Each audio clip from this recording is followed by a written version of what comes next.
What's up, YouTube? This is Isaac. Welcome back to my channel. And yes, stop the madness. What the fuck? I'm sorry, guys. This story came across my computer and I had to react to it. You know, I'm new to this YouTube game and the more I get involved, I'm kind of conservative. I'm liberal on a lot of stuff. I'm open-minded, but there's some shit I think I lean to the right. I mean, don't get me wrong. I ain't gonna replace your boy Tucker down at Fox or anything like that. But damn, there's just certain things that I'm sorry, especially when it comes to athletics. So here you go. You got Glenique Frank competed in the London Marathon, registered as a female, being fully biological male. And guess what? Glenique kicked ass and beat 14,000 female competitors. Not 140, not 10, 14,000, okay? And little did he know, he was so excited, so proud of what he was doing. He got stopped as he crossed the line and had an interview, and my man had no idea the shitstorm that was gonna happen after this interview. But check it out. Girl power. So having done them in different places, how does this compare? London is the best, without a shadow of a doubt. And so it's my beautiful son. He's having a baby, so I'm gonna be a granny G. So there you go. My man's happy, gonna be a granny. His son is about to have a baby. Girl power. Yeah, he had no idea. And look, check him out. In the video, you can see six-pack, biceps, muscle tone. My man's an athlete. And in a later interview that he gave, he talks about he's competed in the last 17 London marathons, okay? In fact, 2 weeks prior, he competed in a New York marathon. And this is how he looked. Looked like Glenn, kind of looked like me. I mean, not as good looking, but yeah, there he was. Glenn Frank competed in a New York marathon. Average Joe, average results, all good, nobody cared. And then he decided to compete in the London marathon, and there you go.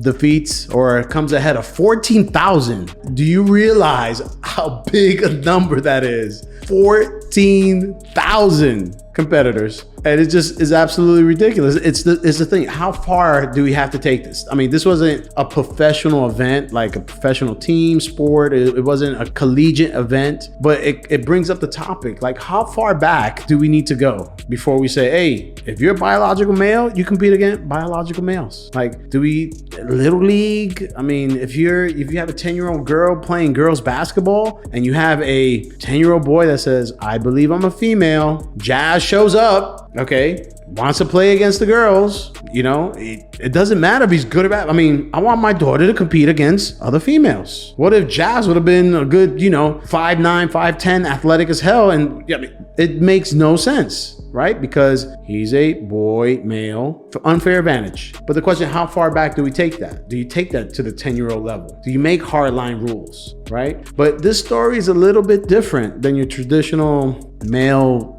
competing against females. In a later interview that he gave after everybody went crazy, I give Glenn credit. Look what he says. I agree that in the UK sports and world sports, there should be new maybe restrictions on trans athletes, male or female. And I agree, I would not enter an elite event even if I was trans, because there's no category. So I do actually agree with her, and it should be brought to the forefront to that when we enter these events, as I entered New York and Tokyo as Glenn, because that's on my passport, and the governing body of UK sport, the world sport, if that's, I can say that, they need to also police, because... But in the future, Glennie, you accept that you will have to enter as a male in the future. Indeed. And you know what? When I enter, and hopefully I will be able to, because I've done 17 consecutive London marathons, raised over 30,000 for UK charities. Amazing. And I love sport. I'm a personal trainer. I appreciate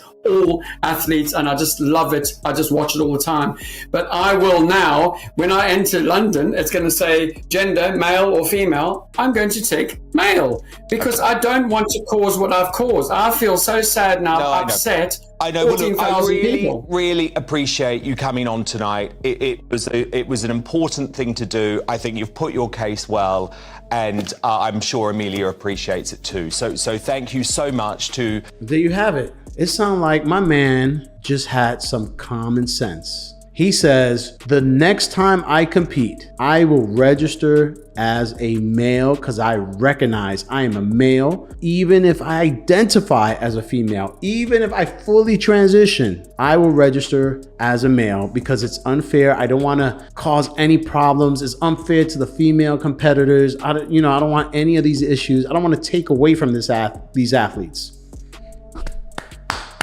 Bravo. Bravo to my man, Glenn Frank.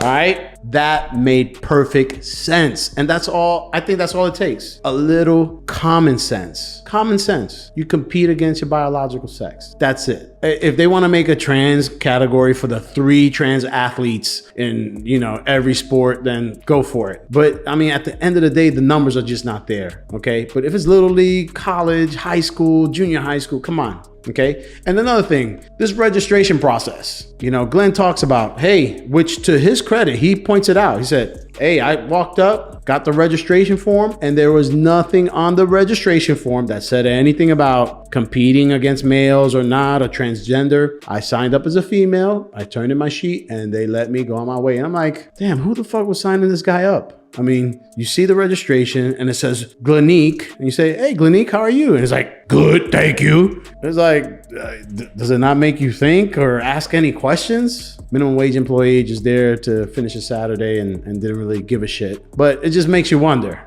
okay? But again, credit to Glenique, all right? And like I said, it's common sense. It is common sense thinking. And I think if that happened more often, I think it'd be less of an issue. All right, guys, let me know what you think. How far back should we take it? Are we doing this with 5, 10-year-olds in competition? You're gonna say, hey, these registration forms need to say you compete against whatever you were when you were born, male or female. Do we take that back to that level? Let me know what you think, guys. If you like the comments, you like our conversation, you like the topics, please like, subscribe, and I'll see you guys soon. Peace.